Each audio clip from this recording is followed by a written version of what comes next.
Halo Sobat Bola, balik lagi bareng kami berdua di Bermain Bola. Tempat kita bedah tuntas semua yang terjadi di atas rumput hijau, tanpa sensor dan penuh opini tajam. Hari ini, kita nggak bakal bahas taktik yang ngebosenin. Kita bakal bahas satu nama yang bikin fans Newcastle United lupa caranya berhenti teriak dan bikin back-back di Liga Champions kena nightmare tiap malam. Siapa lagi kalau bukan Anthony Gordon? Gila ya, siapa yang sangka bocah yang dulu dicaci pas pindah dari Everton, sekarang malah lagi adu mekanik sama Kylian Mbappe di puncak top skor UCL 2025-2026. 10 gol dari 9 pertandingan, kuatrik lawan Karabakh kemarin ini orang main bola atau lagi main career mode di PlayStation? Di episode kali ini kita bakal kupas tuntas gimana tangan dingin Eddie Howe nyulap Gordon jadi predator mematikan. Perjalanan karirnya yang penuh drama dari Merseyside sampai akhirnya nemu rumah di Tyneside. Dan yang paling penting, apakah ada 95 juta pound itu kemurahan buat pemain yang lagi on fire kayak gini? Tetap di sini, jangan kemana-mana, karena kita bakal langsung bahas profil lengkap sang bintang masa depan Inggris ini. Let's kick off!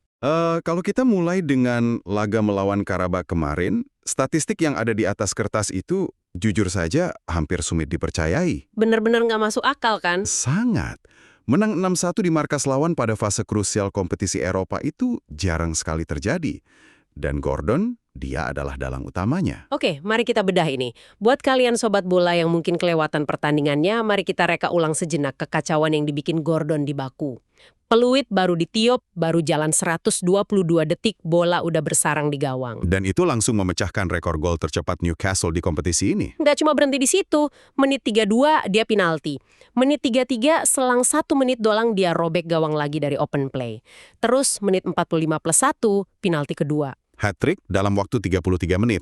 4 gol, kuatrik murni cuma di babak pertama, men. Hal yang sangat memukau di sini adalah anatomi dari dominasinya, ya.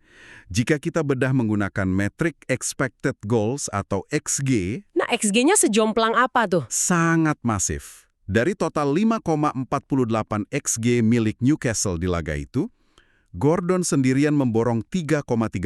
Sendirian. Lebih dari separuh dong. Jauh lebih dari separuh. Dia secara harfiah memonopoli ancaman serangan timnya di sepertiga akhir lapangan. Dan ini bukan sekedar kebetulan satu malam. Rata-rata musim ini di Eropa, dia mencetak 1 gol setiap 63 menit. Tunggu 1 gol per 63 menit, berarti tiap kali dia main 1 jam, Lawan hampir pasti kebobolan. pantesan dia masuk buku sejarah. Seumur-umur Liga Champions, cuma ada satu pemain lain yang pernah cetak 4 gol di babak pertama, kan? Luis Adriano. Luis Adriano pas di Shakhtar Donetsk tahun 2014. Sekarang Gordon pegang rekor gol terbanyak pemain Inggris buat klub Premier League dalam satu musim UCL, 10 gol. 10 gol. Dia cuma kalah dari Kylian Mbappe yang ada di puncak dengan 13 gol. Nama-nama monster kayak Harry Kane yang punya 8 gol atau Erling Haaland yang 7 gol lewat semua. Tapi, nah ini ada tapinya nih. Ya, paradoksnya. Benar, kalau dia emang sedewa itu di Eropa, kenapa pas main di liga domestik dia seolah-olah jadi hantu? Ini anomali yang paling menarik untuk dianalisis. Pemain dengan insting pembunuh di Eropa seharusnya bisa dengan mudah mengacak-acak liga lokal, kan? Nah, disinilah bagian yang sangat menarik. Di Premier League musim ini, dari 21 kali main, golnya cuma 3. Dan 2 diantaranya penalti. Bayangin aja, mesin pencetak gol di Eropa ini sempat puasa gol open play setahun lebih di liga lokal. Baru pecah telur pas lawan Liverpool akhir Januari kemarin. Kenapa bisa langit dan bumi begini? Jawabannya ada pada benturan gaya bermain. Dan Gordon sendiri sangat sadar akan hal ini dalam wawancara terbarunya. Di Liga Champions, filosofi permainannya masih lebih gaya lama. Gaya lama maksudnya main terbuka. Tepat. Tim-tim Eropa seperti Karabakh punya kebanggaan untuk mencoba build-up, membangun serangan dari kiper. Yang mana itu justru nawarin leher mereka sendiri buat digigit sama taktik pressing Eddie Howe, ya kan? Secara taktis, iya. Ketika lawan membangun serangan dari belakang, mereka meninggalkan ruang kosong maha luas di pertahanan. Gordon hanya butuh 1 atau 2 detik transisi untuk berhadapan langsung dengan kiper. Beda cerita sama di Inggris. Di Inggris, seperti kata Gordon sendiri, permainannya sudah seperti bola basket. Gimana tuh maksudnya? Mainnya bolak-balik ngandelin fisik doang? Sangat fisikal, transisi konstan, duel memperebutkan bola kedua yang brutal. Tim-tim Premier League sudah membaca buku taktik Eddie Howe. Mereka menolak melakukan build-up melawan Newcastle. Jadi mereka sengaja ngasih penguasaan bola, Ya, mereka bertahan sangat dalam, menumpuk pemain di kotak penalti. parkir bus lah istilah kasarnya. Betul. Dan gaya kaos dari Newcastle itu, kesulitan membongkar pertahanan yang statis dan rapat. Masuk akal sih, Gordon kan butuh ruang buat lari sprint. Kalau lawannya numpuk di belakang ya mati kutu dia. Tapi ngomong-ngomong, ada satu momen pas lawan Karabakh yang narik perhatian gue. Pas penalti kedua itu loh. Insiden dengan Kieran Trippier, Dang sendiri. Egois banget gak sih? Maksa ambil penalti pasti mudah menang telak. publik sering melabeli itu sebagai arogansi. Tapi jika kita kaitkan ini dengan gambaran yang lebih besar, Eddie Howe justru melihatnya sebagai nilai positif yang masif. Oh ya, pelatih malah suka yang begitu. Sangat. Ini adalah insting pembunuh. Gordon secara terbuka mengklaim, saya penyerang, saya eksekutor penalti, saya ingin mencetak gol sebanyak-banyaknya demi rekor. Di level elit, ego seperti ini yang membedakan pemain bagus dengan pemain kelas dunia. Benar juga sih. Kita nggak pernah protes kan kalau Cristiano Ronaldo maksa nendang penalti menit 90 padahal timnya udah menang 4-0. Itu emang DNA-nya striker house goal. Tepat sekali, mentalitas itu krusial. Tapi, untuk memenuhi ego tersebut di dalam sistem Howe, ada harga mahal yang harus dibayar. Fisik. Nah, ini dia. Newcastle asuhan Howe ini kan salah satu tim paling atletis di Inggris. Lari mereka cuma kalah dari Bournemouth. Relentless pressing, terus-terusan nekan dan paampun. Tapi kan badan manusia ada batasnya. Dan Newcastle seringkali melampaui batas tersebut. Kalau kita lihat catatan medis Gordon, musim ini saja dia sudah absen 22 hari karena masalah paha dan pinggul, kelelahan ekstrim. Berarti ini juga alasan kenapa Newcastle gampang kehabisan bensin pas lawan tim yang jago ngatur tempo. Kayak pas dikalahin Barcelona itu. Ya, pemain dengan visi seperti Pedri di Barcelona tidak perlu banyak berlari. Dia memanipulasi bola dan ruang yang justru menguras energi pemain Newcastle. Karena mereka terus mengejar bola. Fisik dikalahin sama otak ya. Terus gimana solusinya? Nggak mungkin kan lari terus sampai pemainnya pada rontok? Howe menyadari hal itu. Dia mulai berevolusi, mengadopsi elemen taktik dari pelatih seperti Andoni Iraola dan Diego Simeone. Eksperimen nyatanya di lapangan kayak gimana tuh? Salah satu yang paling menarik adalah pergeseran posisi Nick Woltemade. Woltemade yang biasanya striker itu? Betul. Howe mulai menempatkannya sebagai nomor 10 atau nomor 8 di lini tengah. Oh, ditarik ke tengah buat ngatur bola. Ibaratnya masang rem sesekali gitu. Ya, memberikan ekstra sentuhan dan kontrol. Memungkinkan Newcastle mendikte tempo sesekali agar tidak selalu bermain dalam mode chaos. Biar pemain kayak Gordon ada waktu buat ambil napas. Apalagi buat Gordon jaga kondisi fisik ini lagi krusial banget kan. Dia lagi ngejar target gede tahun depan. Piala Dunia 2026. Betul. Umurnya udah 25 sekarang, baru debut di Timnas Inggris Maret 2024. Dan yang bikin gue kaget, dia bikin pengakuan kalau dia itu main tiap minggu dengan rasa paranoia. Kutipan paranoia itu sangat memukau dari perspektif psikologis. Gila sih, top skor Liga Champions tapi Parno posisinya hilang di Timnas. Sampai dia bilang main pakai jersey Inggris itu levelnya baru 50% dari kemampuan aslinya. Karena kedalaman skuad Thomas Tuchel memang menakutkan.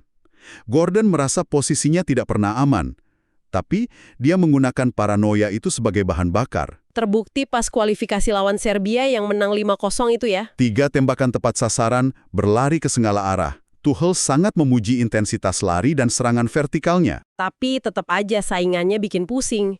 Ada Marcus Rashford yang lagi gacor di Barcelona. Ada Morgan Rogers yang disulap jadi nomor 10 sama Tuchel. Belum lagi Eberechi Eze, Noni Madueke, sampai teman timnya sendiri, Harvey Barnes. Kompetisi internal yang sangat kejam, dan performa puncak yang dipicu oleh paranoia ini pada akhirnya berimbas langsung pada valuasi ekonomi sang pemain. Jadi, apa makna dari semua ini? Ujung-ujungnya lari ke bursa transfer kan? Perjalanan Gordon ke titik ini tuh drama banget. Kita ingat Januari 2023, dia maksa pindah dari klub masa kecilnya, Everton. Kepindahan yang meninggalkan luka emosional yang sangat dalam baginya. Konteksnya pas Everton mau degradasi, lempar dipecah. Gordon sampai nolak latihan kan demi pindah ke Tyneside. Betul, dan yang membuatnya sangat sakit hati, dia merasa sudah menyelamatkan klub dari degradasi musim sebelumnya, memenangkan gelar Player of the Year di sana. Tapi pas dia pindah, Everton cuma ngeluarin pernyataan resmi 3 baris. 3 baris doang, tanpa ucapan terima kasih sama sekali. Perlakuan institusional yang sangat dingin. Namun, itu menjadi katalis pembuktian diri. Nilai pasarnya melesat, dan kini ditaksir mencapai angka 60 juta euro. Tapi angka segitu kayaknya kurang buat Newcastle. Kabar terbaru, jelang musim panas ini Arsenal udah mantau terus. Mereka siap ngeluarin 75 juta pound. Mikel Arteta kesengsem banget karena Gordon ini serba bisa. Bahkan bisa dipasang jadi false nine.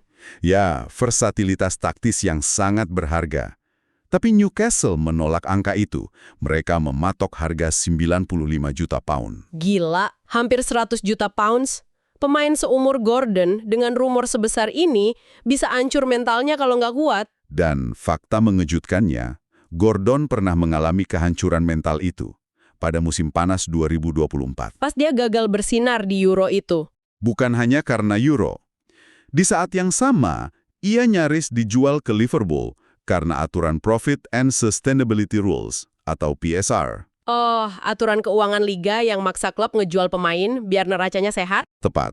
Newcastle terpaksa menempatkan Gordon di pasar transfer murni demi akuntansi. Kesepakatan nyaris terjadi, namun batal di menit akhir. Wah, udah bayangin pindah ke klub saingan dari masa kecilnya.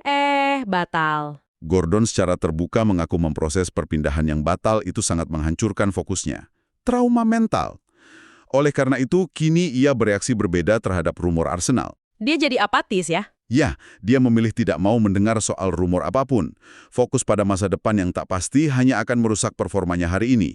Kedewasaan mentalnya sudah terbentuk penuh. Gila ya, kalau kita tarik garis lurus dari drama kepindahannya di Goodison Park sampai kuatrik gokilnya di St. James Park di laga UCL kemarin, Anthony Gordon ini bukti nyata kalau mentalitas itu nggak bisa bohong. Dia nggak cuma sekedar lari kencang, tapi dia punya dingin yang dibutuhin buat jadi raja di panggung sekelas Liga Champions. Tapi pertanyaannya sekarang buat kalian semua. Apakah Gordon ini emang the real deal yang bakal bawa Newcastle angkat trofi si kuping besar musim ini? Atau jangan-jangan performa gila ini cuma one season wonder karena tim-tim Eropa belum nemu cara buat matiin kaki kirinya? Dan jujur aja, kalau tawaran 95 juta pound dari Arsenal atau Real Madrid beneran mendarati meja Newcastle musim panas nanti, apakah Newcastle harus lepas atau tahan mati-matian? Gue pengen denger opini kalian. Langsung aja meluncur ke kolom komentar di bawah. Menurut kalian, Gordon layak nggak dapat Ballon d'Or kalau Newcastle tembus semifinal? Tulis prediksi kalian. Jangan lupa juga buat subscribe dan nyalain lonceng notifikasi supaya kalian gak ketinggalan update paling panas dari kancah bola dunia. Kita bakal balik lagi minggu depan buat bahas siapa yang bakal tumbang di babak perempat final nanti. Kami berdua pamit undur diri. Teruslah bermain bola, karena di lapangan hijau semua drama bisa jadi nyata. See you on the next pitch. Ciao!